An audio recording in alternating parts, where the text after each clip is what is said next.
People say opportunities don't knock twice. But on that humid Lagos morning, opportunity didn't knock. It waited silently, while fate took the front seat. The sun had barely risen when Femi, a tired but determined single father, set out with a heart full of hope and a borrowed wristwatch ticking nervously on his arm. Today was his shot at something better. A job interview at a respected firm. Something far above the odds someone like him ever got. Yet destiny had other plans. Femi's morning had started earlier than the city's noisy engines. He bathed his daughter in cold water, fetched before dawn, wrapped her breakfast in yesterday's newspaper, and handed her to Mama Ekayet, the neighbor who always grumbled but never truly said no.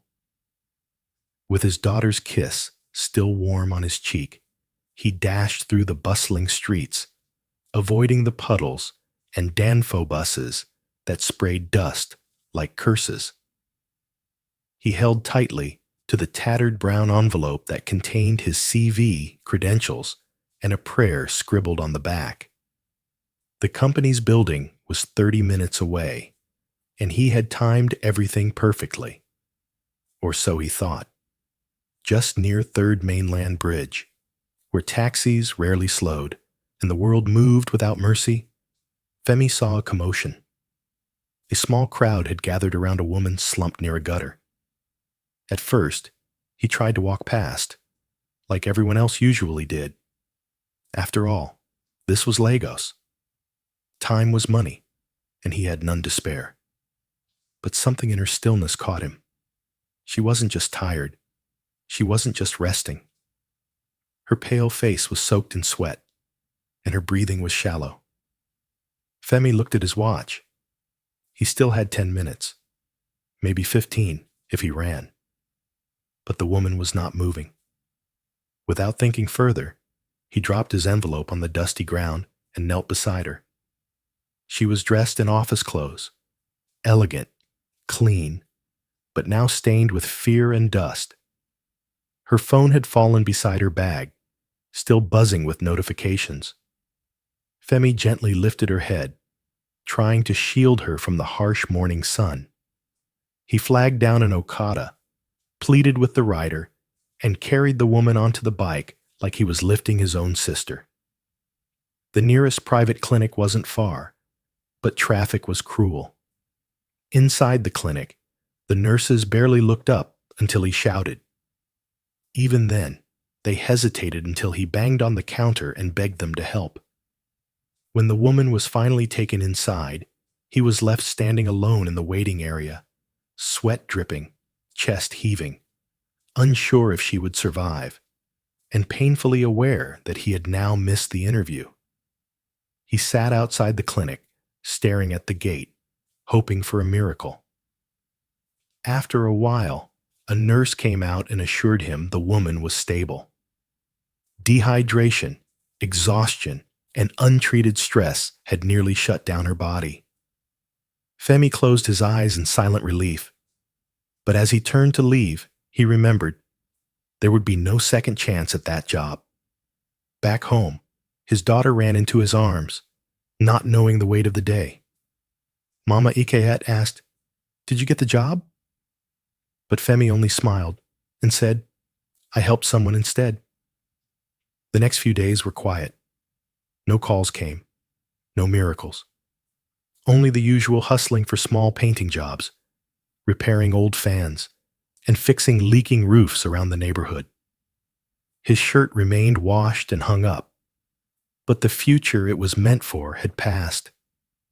Then one Monday morning, as he walked past a tall glass building he often dreamed of working in, he saw something strange. Through the massive reception glass, he spotted the same woman. She wasn't sick this time.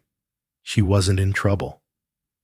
She stood tall in a royal blue suit, commanding attention as people followed her respectfully.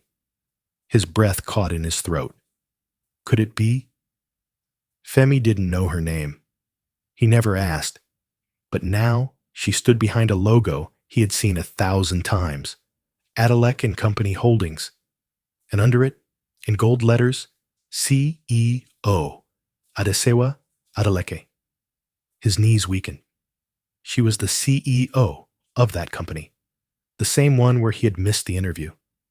Femi turned to walk away, but something made him glance back. And in that moment, Adesewa looked up, straight at him. Their eyes met. A pause, then a flicker of recognition.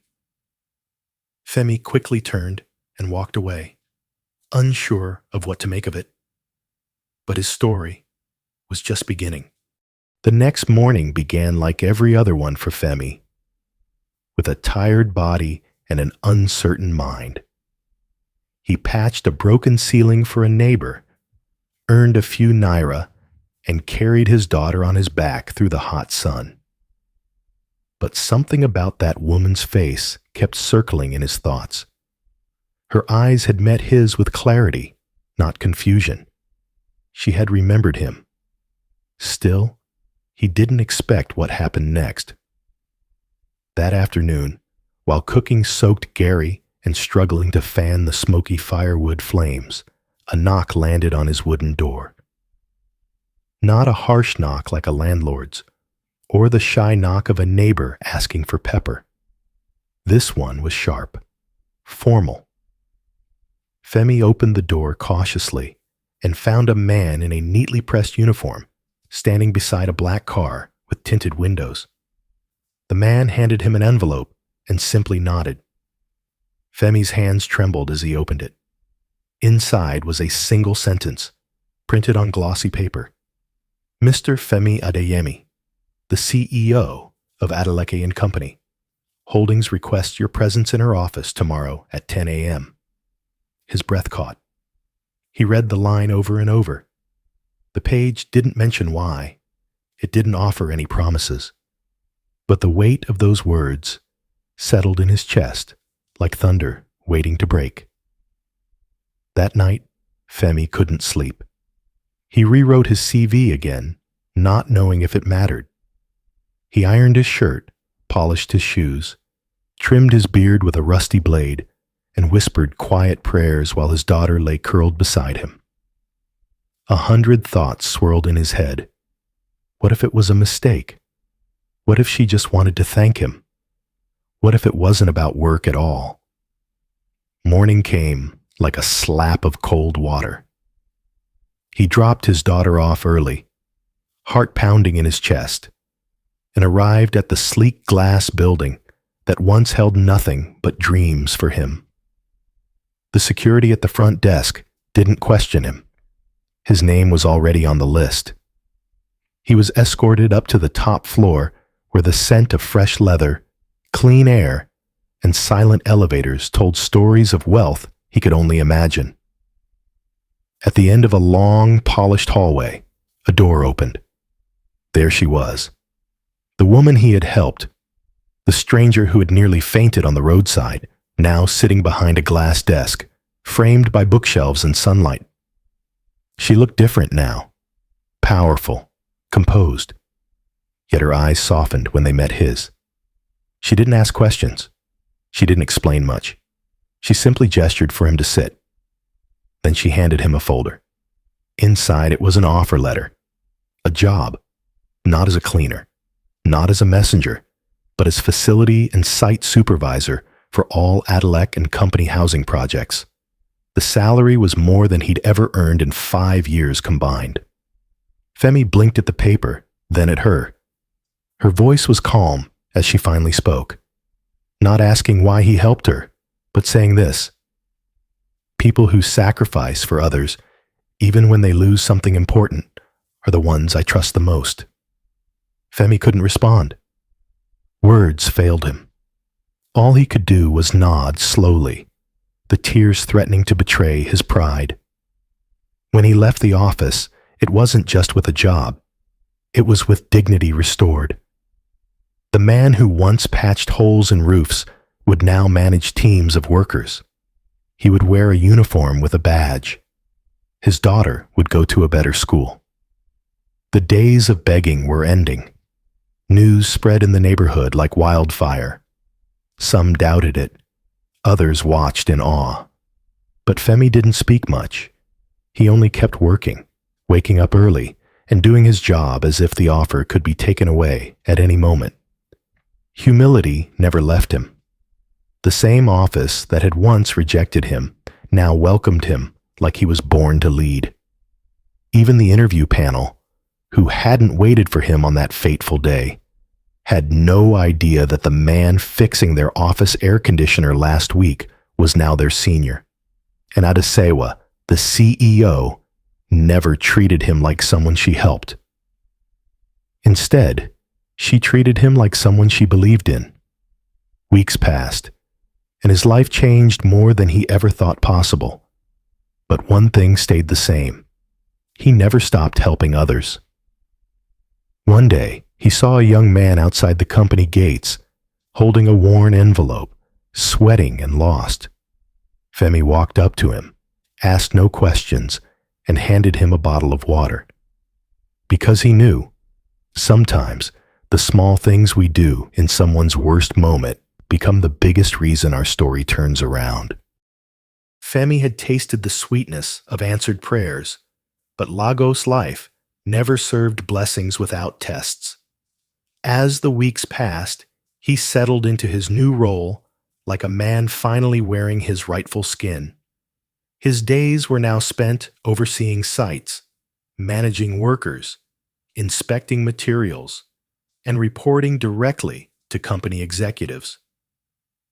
For the first time in years, he walked with his shoulders straight and slept without wondering where the next meal would come from.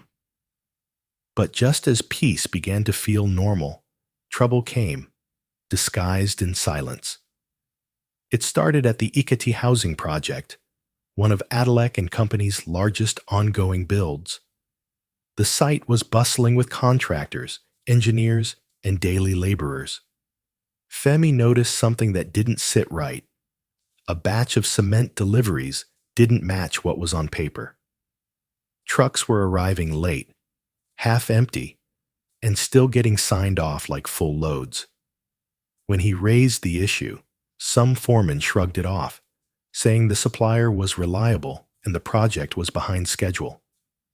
But Femi wasn't a man who ignored warning signs, not anymore. He began documenting everything, from timestamps to receipts. And soon, he discovered the painful truth. Someone was stealing from the company. A well-organized racket of mid-level managers and supply officers was siphoning funds and building materials, padding fake invoices, and feeding lies to those at the top. The realization shook him. He remembered what this job meant, not just money, but dignity. This opportunity had been born from a moment of selflessness. To ignore this would be betrayal. Yet Femi also knew something else. Whistleblowing in Lagos could cost a man everything. Those involved were connected, older, and dangerous. If he exposed them and the company didn't back him, he would be blacklisted and left with nothing. Worse, his daughter might suffer the fallout. Still, he couldn't sleep. His conscience burned hotter than the sun that beat down on the construction yard. One evening, he gathered all the proof, photos, copies, voice memos, and sent an internal report directly to the CEO's office. Not a word to anyone else. No drama. Just facts. He didn't expect a reply immediately. But the next morning, he was called into the top floor. Adesewa stood at the window, arms crossed, her face unreadable. She said nothing for a long time. Femi stood quietly, heart pounding, wondering if he had crossed a line he couldn't come back from. Then she turned around and did something unexpected. She smiled. What followed was a swift internal investigation. Several staff were suspended. The supplier contracts were reevaluated. The losses were tallied, and what Femi had caught had saved the company millions. It turned out The corruption had been going on long before Femi was ever hired, but no one had dared speak. His quiet honesty had done more than expose crime. It had shaken a rotten system at its core. The company offered him a promotion, not just for the report, but for the courage. But Femi hesitated. He didn't want praise. He only wanted to work well, feed his daughter, and sleep with a clean heart. Adesewa, however, had other ideas. She invited him to a staff retreat, not as a junior supervisor, but as a guest of honor. There, in front of executives and board members, she told the story of how a poor single father had missed an interview just to help a stranger, and how that same man ended up protecting the very empire he had once begged to work for. The hall went quiet. Then applause echoed like rain hitting a dry tin roof. Some clapped politely. Others stood. But Adesewa didn't just end there. She announced that Femi would now serve as head of ethics and site operations, overseeing not just buildings, but the integrity of everything the company touched. It was more than a title. It was a seat at the table. And that night, as he held his daughter's hand walking home, the weight of that journey, from gutter to glass towers, pressed gently on his chest. He hadn't just earned a salary, he had earned trust. The rainy season came early that year, washing the streets of Ojodu with silver puddles and the scent of fresh earth. But for Femi, the skies had never looked brighter. He had moved into a modest flat closer to work. His daughter now attended a good private school with clean uniforms, fresh notebooks, and meals he didn't have to skip his lunch for. Life had changed, not because he chased wealth, but because he held on to what was right. Yet life wasn't done surprising him. One Friday morning, Adesewa called him into her office, not for work, but for something else. She handed him an envelope and smiled. Inside was a formal invitation, not to a meeting, not to a conference, but to Adeleke and Company, Women in Education and Empowerment Day. And his daughter's name was printed boldly on the list of special guests. Femi stared at the paper, confused. Adesewa explained softly, after hearing so much about his daughter, how he raised her alone, fed her dreams with firewood and fatherly warmth, carried her to school on tired legs. She had spoken with the board and decided the girl deserved something more than survival. Something beautiful, a scholarship, not just a terms fee, but a full ride, all through primary, secondary, and university. Any school she got into, anywhere in the world, paid in full. When Femi heard those words, his throat tightened, his feet couldn't move, and his eyes, tired from years of endurance, finally gave way to quiet, grateful tears.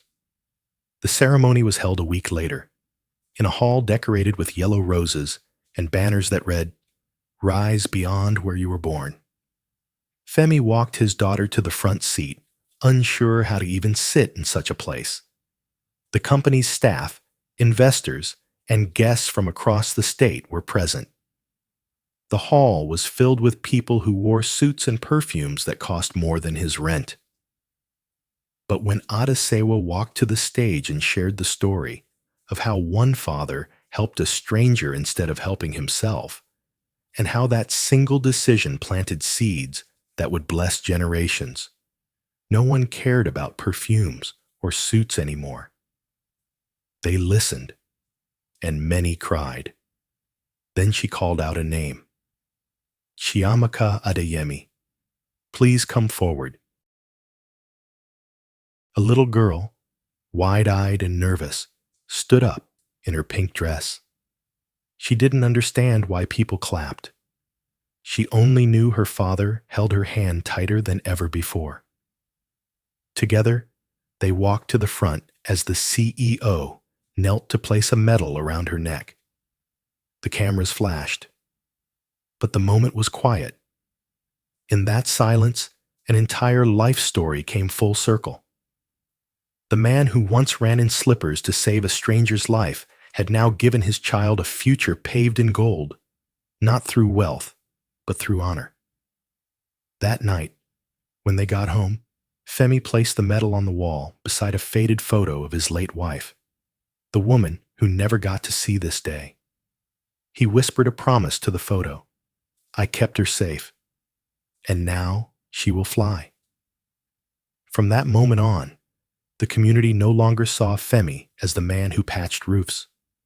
They saw him as a symbol, the father who bent to lift the broken and ended up standing taller than anyone imagined. And in the years to come, as Chiamaka grew and began to speak at schools and conferences, she always ended her speeches with the same story. The story of the day her father missed an interview, and heaven noticed.